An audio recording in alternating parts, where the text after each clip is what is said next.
అండి. అందరికీ నమస్తే. Welcome to food and garden. ఈరోజు వీడియోలో పచ్చి చింతకాయలు, రొయ్యల కాంబినేషన్‌లో మంచి కర్రీని చూపించబోతున్నాను. చింతకాయలు దొరికే ఈ సీజన్‌లో ఈ కర్రీని చేసుకోండి. కర్రీ అయితే టేస్ట్ చాలా అంటే చాలా బాగుంటుంది. ఒక్కసారి రుచి చూసారంటే అస్సలు వదిలిపెట్టరు. ఇక పచ్చి చింతకాయలు, రొయ్యల కర్రీని ఎలా చేయాలో చూసేద్దామా మరి? దీనికోసం కేజీ రొయ్యలను తీసుకొని ఉప్పు, పసుపు వేసి వాటర్‌తో 2, 3 సార్లు వాష్ చేసుకొని తీసుకోవాలి.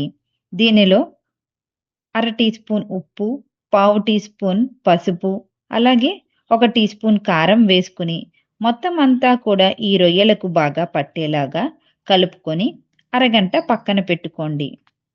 నెక్స్ట్ 5, 6 చింతకాయలను తీసుకొని వాటికి ఉన్న తొడిమలు తీసేయాలి. వీటిని చిన్న చిన్న ముక్కలుగా కట్ చేసుకొని ఒక బౌల్‌లోకి తీసుకోవాలి.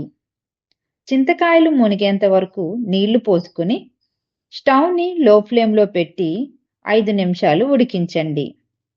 చింతకాయలు బాగా ఉడికిన తర్వాత స్టవ్‌ని ఆఫ్ చేసుకొని చల్లారనివ్వాలి.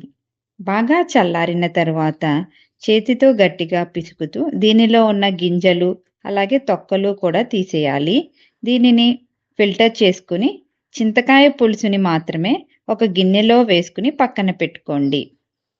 ఇప్పుడు స్టవ్ మీద ప్యాన్ పెట్టుకుని 3 స్పూన్ల ఆయిల్ వేసుకోండి. ఆయిల్ కాస్త వేడెక్కిన తర్వాత 2 మీడియం సైజ్ ఉల్లిపాయల తరుగు వేసుకోండి. దీనిలోకి 1 స్పూన్ ఉప్పు, పావు టీ స్పూన్ పసుపు యాడ్ చేసుకోండి. ఉప్పు వేయడం వలన ఉల్లిపాయలు త్వరగా మగ్గుతాయి. ఉల్లిపాయలు ఇలా బాగా ఫ్రై అయ్యాక దీనిలోకి 5, 6 పచ్చిమిరపకాయలు వేసుకుని ఫ్రై చేసుకోండి. ఉల్లిపాయలు ఇలా మంచి గోల్డెన్ కలర్‌లోకి వచ్చిన తర్వాత ఇప్పుడు దీనిలోకి 1 టీ స్పూన్ కారం, పావు టీ స్పూన్ ధనియాల పొడి, పావు టీ స్పూన్ జీలకర్ర పొడి వేసి మసాలాలు అన్నీ బాగా కలపండి. ఇలా కలుపుకున్న తర్వాత 2 నిమిషాలు బాగా ఫ్రై చేసుకోండి. ఇది అంతా బాగా వేగిన తర్వాత దీనిలోకి పక్కన పెట్టుకున్న రొయ్యలను వేసుకోండి. మసాలాలు అంతా రొయ్యలకు బాగా పట్టేలా కలుపుకొని మూత పెట్టుకోవాలి. రొయ్యలలోంచి వాటర్ వచ్చి ఎగిరిపోయేంత వరకు మధ్య మధ్యలో కలుపుకుంటూ కుక్ చేసుకోండి. ఇప్పుడు దీనిలోకి చింతకాయ పులుసు వేసుకోండి. రొయ్యలు మునిగేంత వరకు కూడా మనం చింతకాయ పులుసు అనేది వేసుకోవాలి. ఇలా వేసిన తర్వాత ఒకసారి బాగా కలుపుకొని మూత పెట్టుకోండి. ఆయిల్ అనేది పైకి తేలేంత వరకు కుక్ చేసుకోండి.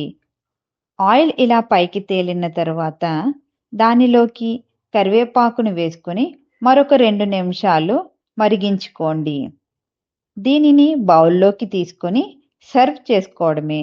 అంతే అండి, ఎంతో రుచికరమైన పచ్చి చింతకాయలు, రొయ్యల కర్రీ రెడీ.